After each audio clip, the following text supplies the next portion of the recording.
Mike Wilde, thank you so much for putting some time aside to come and talk to us, because I know you've had a pretty hectic few days between everything. And I guess we'll start off with the question a lot of people would have been wondering, which was why decide to leave Quay now, especially given the recent success that you've had, not only as a team, but for you as an individual as well? It was a very difficult decision. Obviously, leaving the champions of Wales is always going to be a tough decision. But after sitting down and just weighing up everything what's been achieved probably over the previous 6 years, 5 years I've been there, there's saying not a lot of places else to go, but a lot of boxes have been ticked. There's always more success in the tank at a football club, but I just felt for my own progression, for my own learning abilities as well, and looking for some new goal settings and some achievable targets.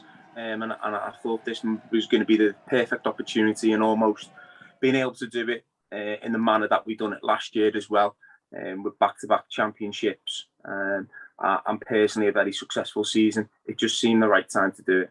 And I have to say, my Twitter feed was full of Mike Wilde. First that the story broke that you were leaving Quay, and then that you'd signed for Fflint. Tell us a bit about the move and how did that come about?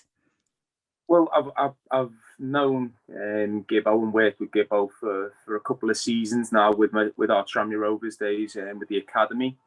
So I know what his ethos is about, his principles.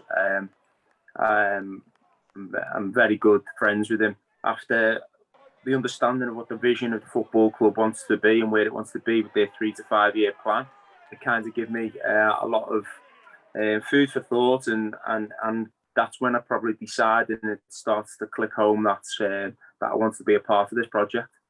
You know, you've spent many, many years at Quay. You must have some incredibly fond memories. Is there one game or one occasion that stands out for you?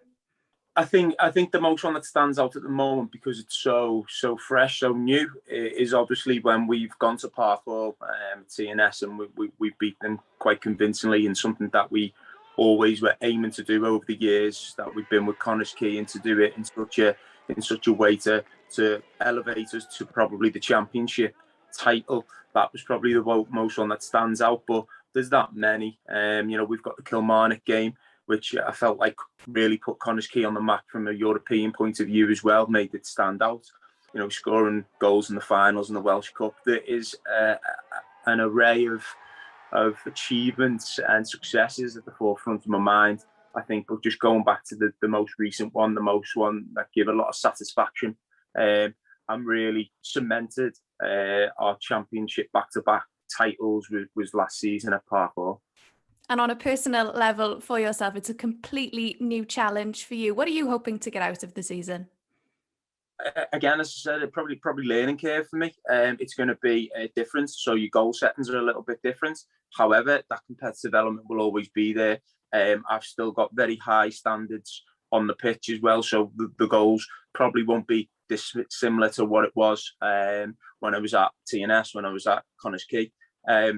It's just then everybody else making sure we're on the same page and making sure that we can push as much as what we can do as a football club.